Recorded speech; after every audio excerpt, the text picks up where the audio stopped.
Iran অভিযোগ করেছে বিধ্বস্ত মার্কিন যুদ্ধ বিমানের পাইলটকে উদ্ধারের অজুহাতে যুক্তরাষ্ট্র আসলে দেশটির সমৃদ্ধ ইউরেনিয়াম চুরির চেষ্টা চালিয়েছে।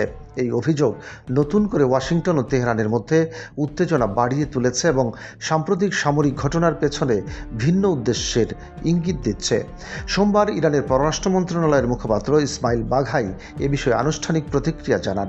রাষ্ট্রীয় সংবাদ মাধ্যম তাসনিম নিউজ এজেন্সির বরাতে তিনি বলেন, মার্কিন বাহিনীর সাম্প্রতিক অভিযান নিয়ে গুরুতর প্রশ্ন ও অস্পষ্টতা রয়েছে।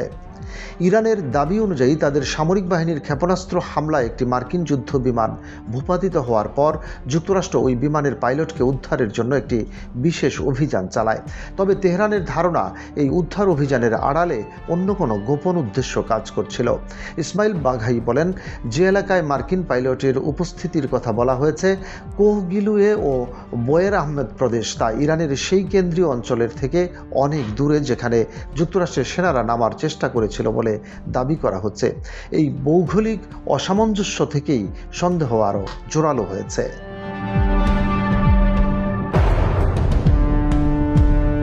তিনি স্পষ্টভাবে উল্লেখ করেন, এটি একটি প্রতারণামূলক অভিযান হতে পারে যার উদ্দেশ্য ছিল ইরানের সংবেদনশীল পারমাণবিক উপাদান, বিশেষ করে সমৃদ্ধ ইউরেনিয়াম হাতিয়ে নেওয়া। তার ভাষায়, এমন সম্ভাবনাকে কোনোভাবেই উড়িয়ে দেওয়া যায় না। অন্যদিকে যুক্তরাষ্ট্রের পক্ষ থেকে ভিন্ন দাবি করা হয়েছে। ডোনাল্ড ট্রাম্প জানিয়েছেন, ইরানে বিধ্বস্ত একটি মার্কিন F-15E স্ট্রাইক ঈগল যুদ্ধ বিমানের দ্বিতীয় ক্রুর সদস্যকে সফলভাবে উদ্ধার করা হয়েছে। তিনি এই অভিযানে অংশ নেওয়া সেনাদের সাহসী বলে অভিহিত করেন এবং এটিকে একটি সফল তল্লাশি ও উদ্ধার মিশন হিসেবে তুলে ধরেন।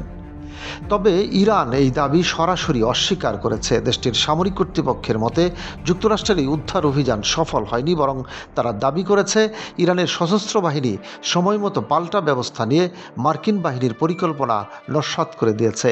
ইরানের খাতাম আল আম্বিয়া কেন্দ্রীয় সদর দপ্তর মুখপাত্র ইব্রাহিম জুলফাগারি বলেন, দক্ষিণ ইস্পাহান এলাকায় একাধিক মার্কিন বিমান বিধ্বস্ত করা হয়েছে এবং মার্কিন বাহিনীর অনুপ্রবেশের চেষ্টা ব্যর্থ করে দেওয়া হয়েছে।